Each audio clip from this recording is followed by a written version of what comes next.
এদিকে বিজেপির সদস্য সংগ্রহ অভিযান চলছে। রাজ্য বিজেপি নেতৃত্বের সঙ্গে বৈঠকে সদস্য সভা অভিযানের কেন্দ্রীয় পর্যবেক্ষক 2026 বিধানসভা নির্বাচনে সরকার বদল সম্ভব। এ রাজ্যে 1 কোটি সদস্য সংখ্যা নিশ্চিত করতে পারলে। বক্তা ছিলেন কেন্দ্রীয় স্বরাষ্ট্রমন্ত্রী অমিত শাহ এবং সল্টলেকের পূর্বাঞ্চলীয় সংস্কৃতি কেন্দ্রে আয়োজিত বৈঠকে দলের সমস্ত সারির নেতৃত্বকে সদস্যতা অভিযানে গতি বাড়াতে নির্দেশ দিয়েছিলেন তিনি।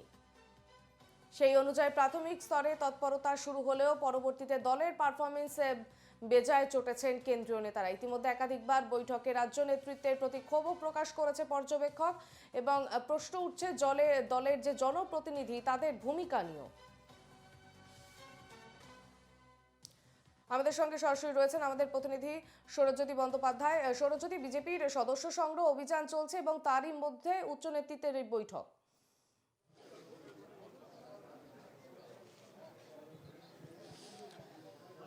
দেখো, সদস্যতা অভিযানে দলের সর্বভারতীয় স্তরের যিনি নেতৃত্ব অর্থাৎ ঋতুরাজ সিং তিনি এই বৈঠকে নেতৃত্ব দেবেন। তুমি জানো যে দীর্ঘ সময় ধরেই দলের সদস্যতা অভিযানের যে পারফরমেন্স তা নিয়ে নাখুশ বিজেপির কেন্দ্রীয় নেতারা। বিভিন্ন সময় ভার্চুয়াল বৈঠক হোক কিংবা কার্যালয়ে বৈঠক, সুনীল বানসাল বিজেপির কেন্দ্রীয় পর্যবেক্ষক তিনি কিন্তু স্পষ্ট করে দিয়েছেন যে এ রাজ্যে সদস্যতা সংগ্রহের জন্য যে গতির প্রয়োজন ছিল সেই গতি কিন্তু আসছে না এবং দলের যারা জনপ্রতিনিধি অর্থাৎ সাংসদ বিধায়ক তাদেরও কিন্তু এই মুহূর্তে মনোযোগ দিতে হবে। সেই জায়গায় 15 তারিখ পর্যন্ত প্রাথমিক স্তরে মেয়াদ বৃদ্ধি হয়েছিল। পরবর্তী ক্ষেত্রে কেন্দ্রীয় নেতৃত্ব জানায় যে ডিসেম্বরের আগাগোড়া অর্থাৎ পুরো ডিসেম্বর জুড়েই সদস্যতা অভিযান চলবে এবং সেই লক্ষ্যে কাজ করে যেতে হবে। কিন্তু তারপরও আদৌ যে সংখ্যার টার্গেট তারা দিয়েছিলেন অর্থাৎ 1 কোটি সদস্য সংখ্যা সেটা স্পর্শ করা সম্ভব হবে কিনা সেটা নিয়ে একাধিক প্রশ্ন রয়েছে এবং তার মধ্যেই আজকে যে বৈঠক সেই বৈঠক মূলত সক্রিয় সদস্যতা অভিযান কর্মশালা অর্থাৎ এতদিন ধরে যে সদস্যতা তারা করিয়েছেন পরবর্তী ক্ষেত্রে তাদেরকে সক্রিয় সদস্য হিসাবে মনোনীত করবার জন্য জেলায় জেলায় একটি বিশেষ টিম তৈরি করা হয়েছে।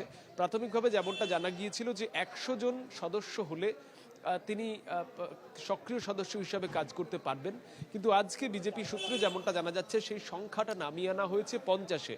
অর্থাৎ কোনো ব্যক্তি বা কোনো নেতা তিনি যদি 50 জন সদস্যতা করাতে পারেন সেক্ষেত্রে তিনি সক্রিয় সদস্য হিসাবে বিবেচিত হবেন।